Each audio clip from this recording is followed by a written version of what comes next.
There are days when you wake up in the morning, stand still on a familiar step, and ask yourself, why is it that a single sentence is enough to make me angry? Why are there times when you walk very far, only to realize you are lost inside your own mind? We often believe that heaven and hell are distant places. But what if they are only one step apart?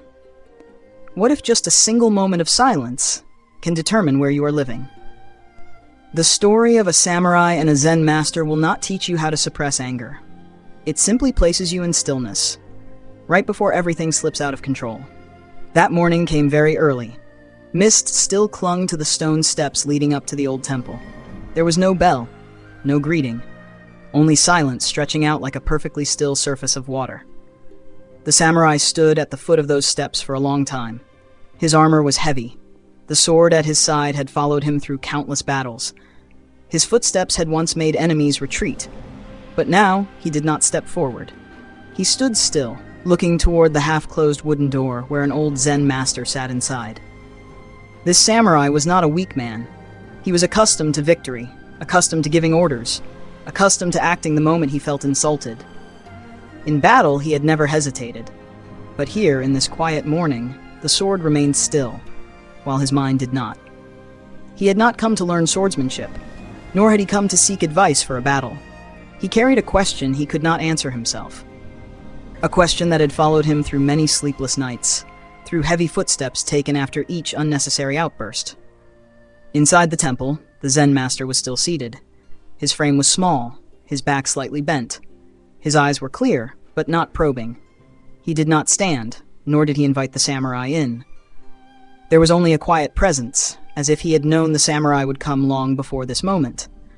Between them, there was no hostility, nor was there yet any dialogue. Only two people standing at opposite ends of the same staircase. One accustomed to moving forward through force, and one accustomed to standing still in the silence of the morning. The samurai finally stepped forward. Each heavy footfall sounded softly against the stone steps, then dissolved into silence. Every step was firm, as if he were advancing into a familiar battle. But when he crossed the wooden threshold, he did not bow. He stopped. He stood still. The Zen master did not look up right away. He remained seated, hands resting lightly on his knees, his breathing steady. The silence stretched longer than necessary. The samurai clenched his jaw. He was not accustomed to being ignored. In his life, silence was often the sign before a confrontation. At last he spoke. His voice was low, brief, without detours. He asked about heaven and hell, not out of curiosity, but as a demand that required an answer. The Zen master lifted his head. His gaze paused on the armor, then the sword, then the face, waiting for a response. He did not answer immediately. Instead, he gave a faint smile. It was not a reassuring smile. It was like a cut, striking directly at the thing the samurai had always protected. The words that followed fell slowly.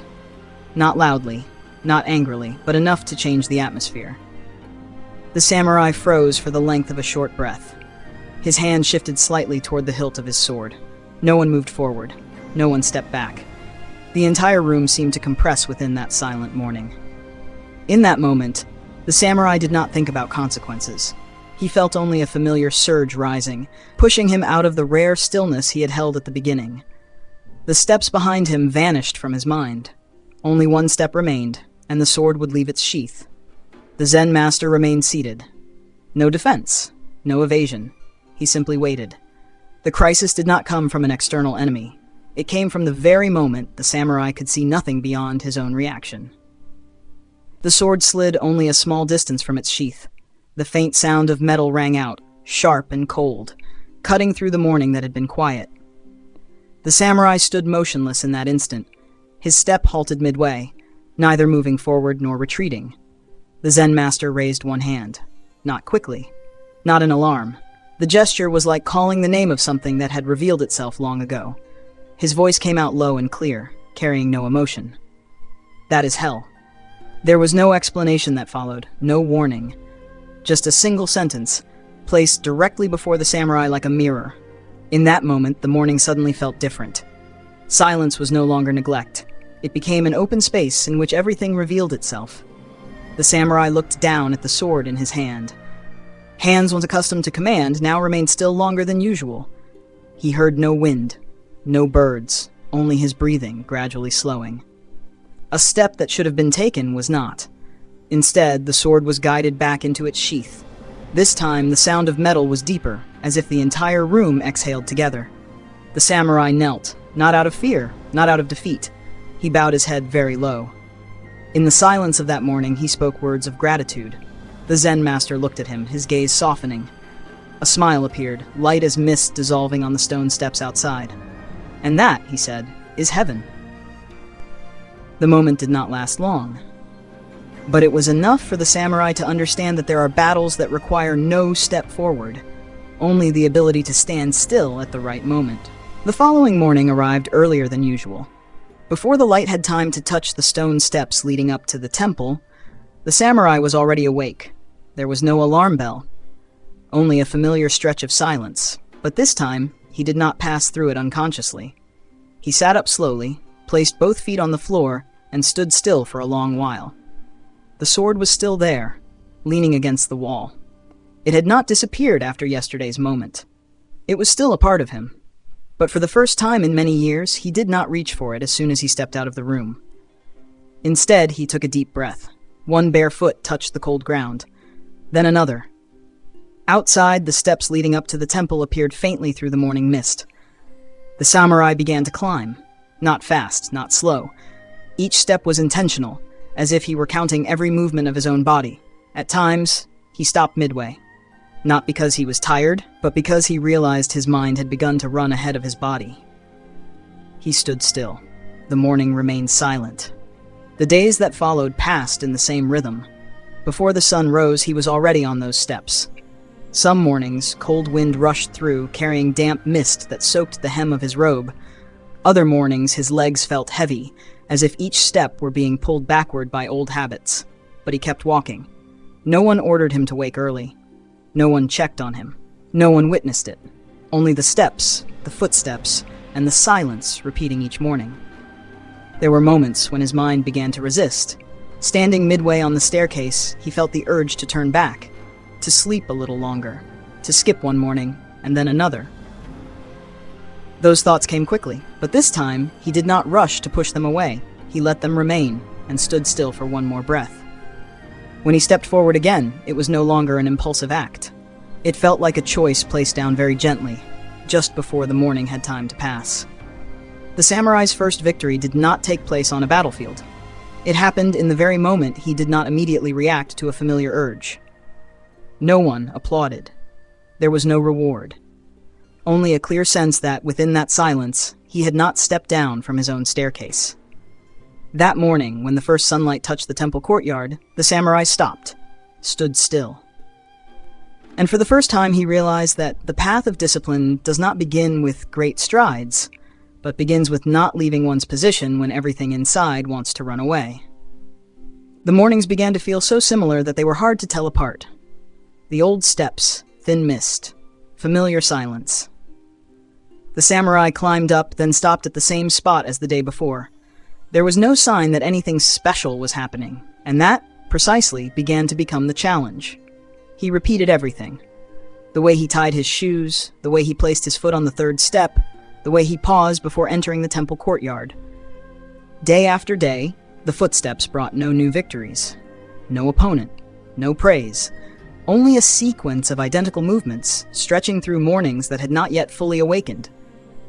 At times he realized he had climbed the entire staircase without clearly remembering each step. His mind had wandered off, leaving his body to continue by habit. He stopped longer than usual. He stood still. Monotony began to reveal itself as a subtle enemy. It did not attack violently. It whispered. It suggested that only a small change was needed. Take a different path. Arrive a little later. Skip this morning. Make it up later.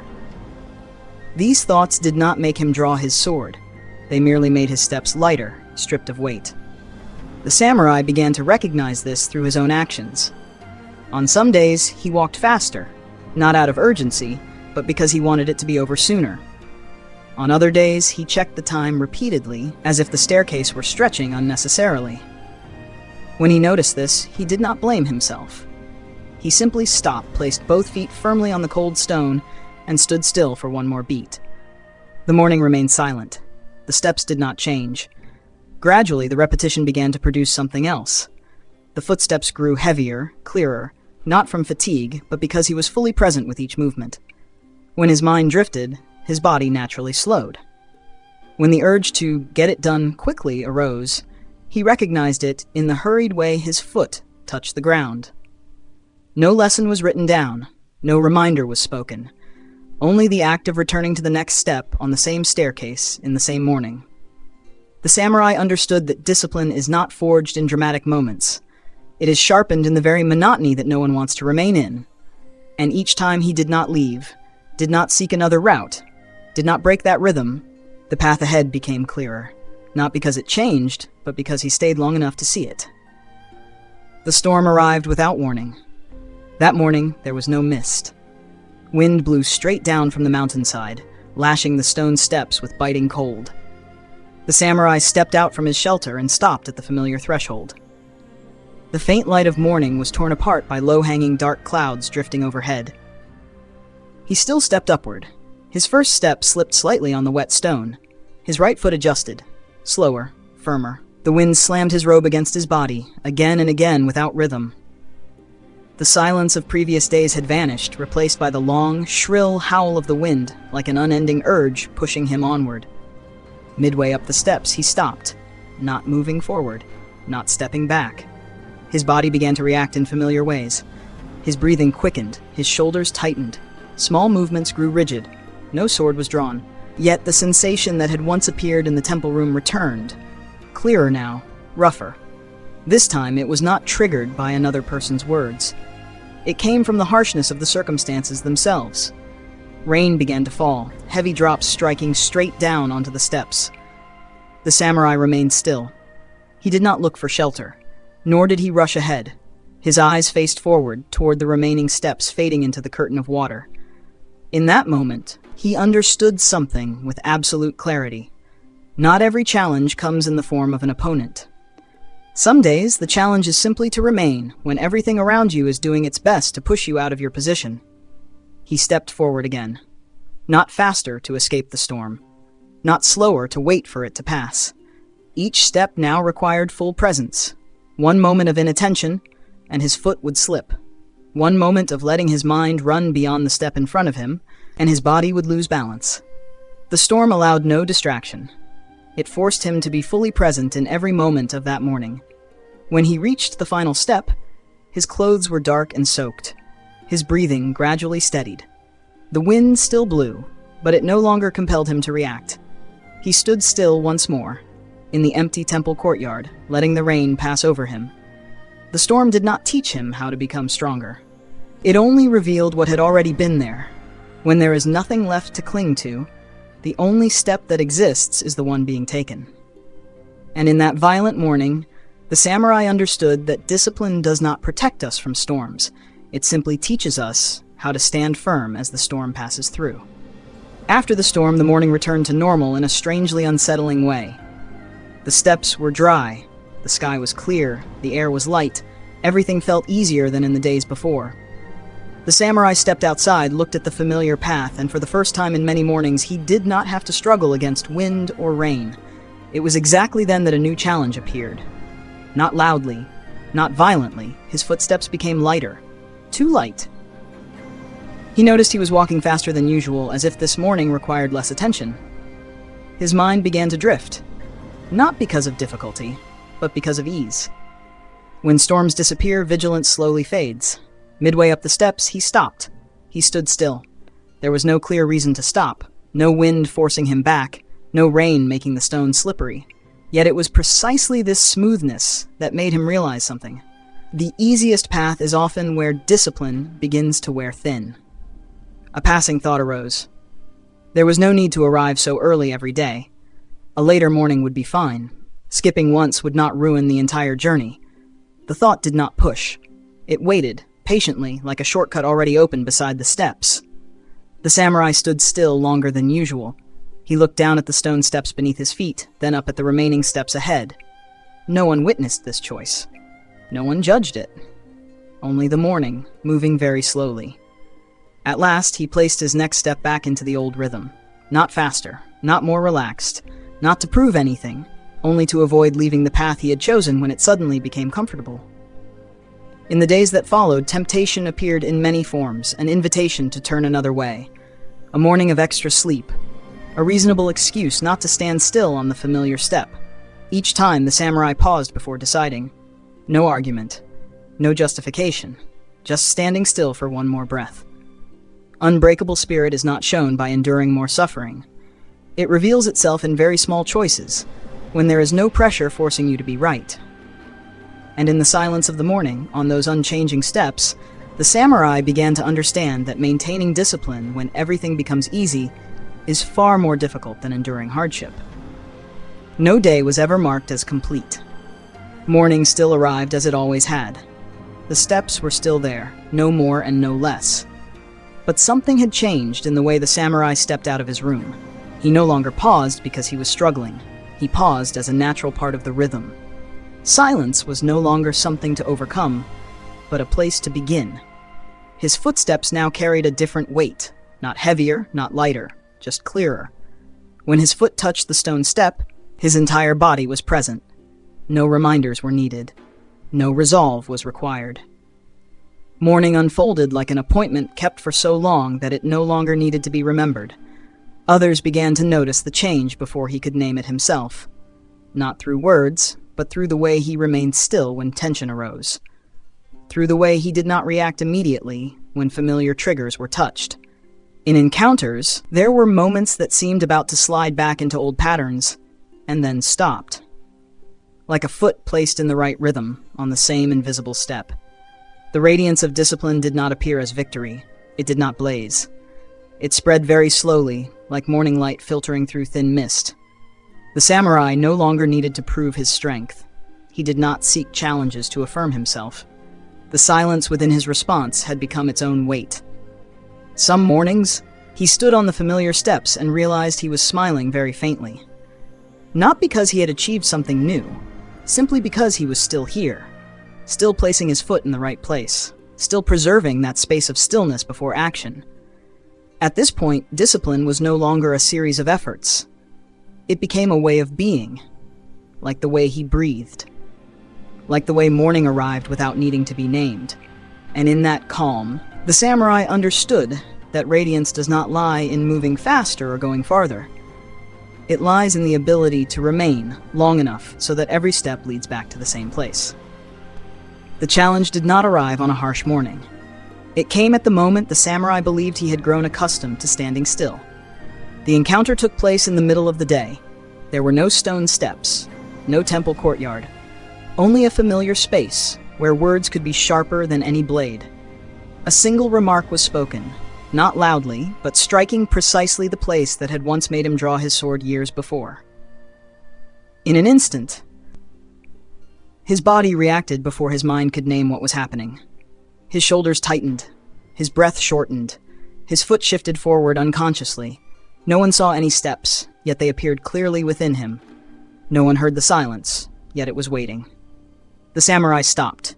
He did not move forward. He did not step back. That moment lasted longer than all the mornings combined.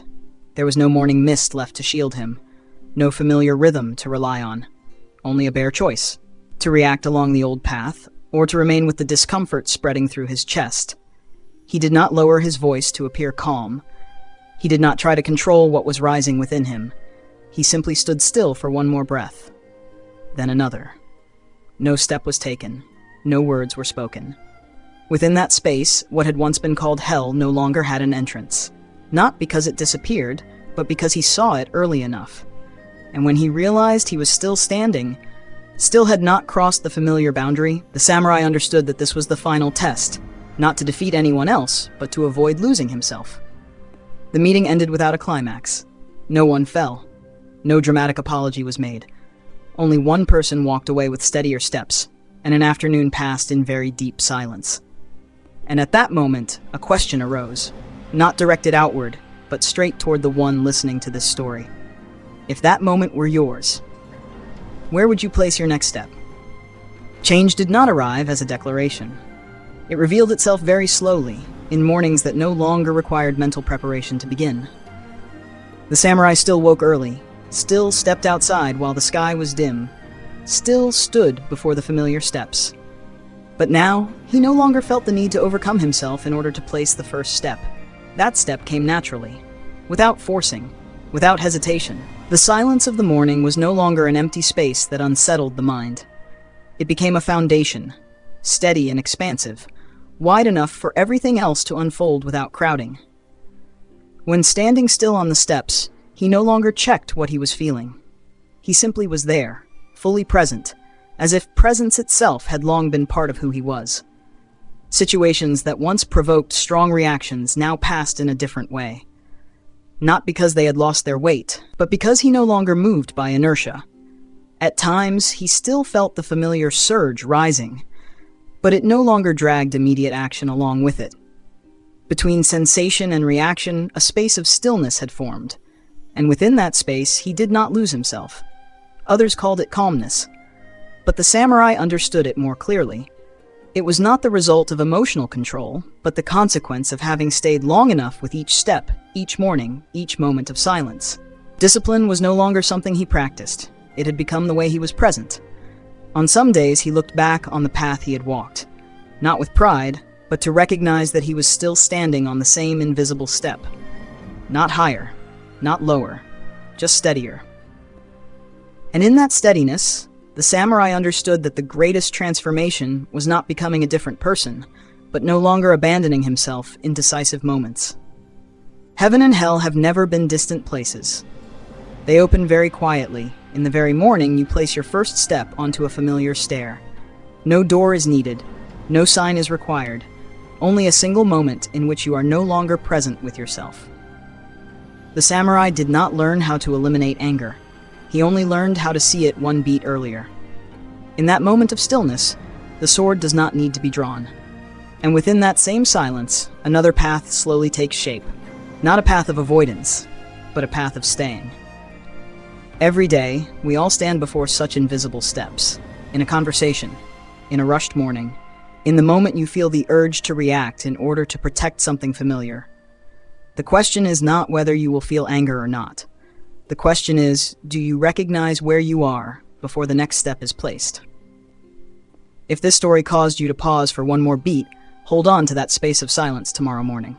And if you wish to continue walking this path of inner discipline, stay with the channel. Share this story with someone who needs it, and subscribe so you don't miss the journeys ahead. The steps are still there. The step is still waiting to be placed. And the choice, like every morning, always begins with you.